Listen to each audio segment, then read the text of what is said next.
Hey there folks, Santee at the Arizona Ghostriders here. Territorial laws in the frontier. Let's look into it. Legislation in territories wrote up the laws for their justice systems. Even though you see a lot of similarities, it's clear every territory had some differences. Well, that doesn't seem to have changed, huh? Nope. Rob Sexton, attorney at law for the grand state of Kentucky, told me most territorial law was based on English common law, but in the southwestern states that had been part of the Spanish Empire, some Spanish law crept into the mix. The idea of community property in a divorce proceeding, for instance, is a Spanish thing, and seen only in a few states. In the 1890s, Sacramento, California's Ordinance Code 9.04.040 states, "No person shall expectorate on the floor of any street, railway car, other public conveyance, or public building, or on any sidewalk in the city." Hey, it's still in the books, folks. From 2014 to 2016, the city issued 5 citations for it. So, no spitting in Sacramento. Got it? Section 69 and 70 of the Montana Territorial Laws of 1885 states that every person who enters any house, room, apartment, tenement, shop, warehouse, store, mill, barn, stable, outhouse, or other building, tent, steamboat, or rail car with intent to commit a felony is guilty of burglary. Okay, if robbing an outhouse didn't confuse you, try this one. Every burglary committed in the nighttime is burglary of the first degree, and every burglary committed in the daytime is burglary in the second degree.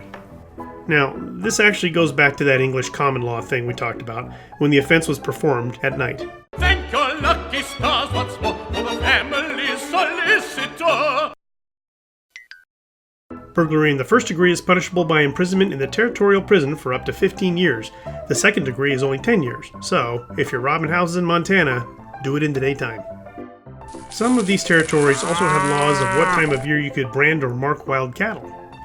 In Colorado Territory in the 1870s, Section 14 of their law book says, "No retailer of spirituous liquors shall sell, exchange, or otherwise deliver to any Indian or Indians within the boundaries of this state any spirituous liquors under the penalty of $50 for every such offense."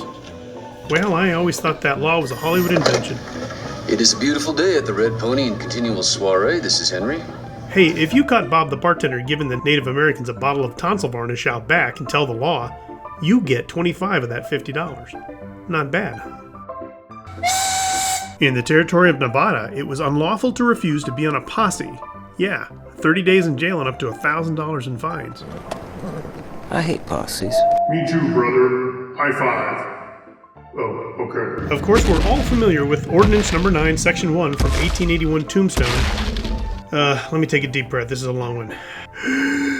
Declaring it unlawful to carry in the hand or upon the person or otherwise any deadly weapon within the limits of said city of Tombstone without first obtaining a permit in writing. Now, this kind of ordinance was not uncommon in the West. Many of the major cities employed a similar law. It kept people from going gun crazy after too much alcohol. What? Gun control in the Old West? Heck yeah. I have to tell you that I spent hours in old documents researching laws from the few states mentioned. If you're interested in researching some more and sharing other laws with me and the other viewers, please put them down in the comments field. Okay, now in doing this research, I found a lot of laws that I thought were on the books, but apparently they're not. So, hunting camels is prohibited. You can't walk through a hotel lobby with spurs on. Cards may not be played in the street with a Native American. It's illegal for donkeys to sleep in bathtubs. So, yeah, apparently none of those are on the books. There's even some speculation as to whether they're even real or not. Just a bunch of junk.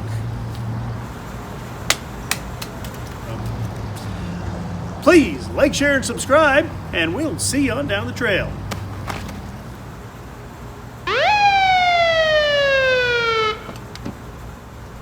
Oh, come on. It was just a piece of paper.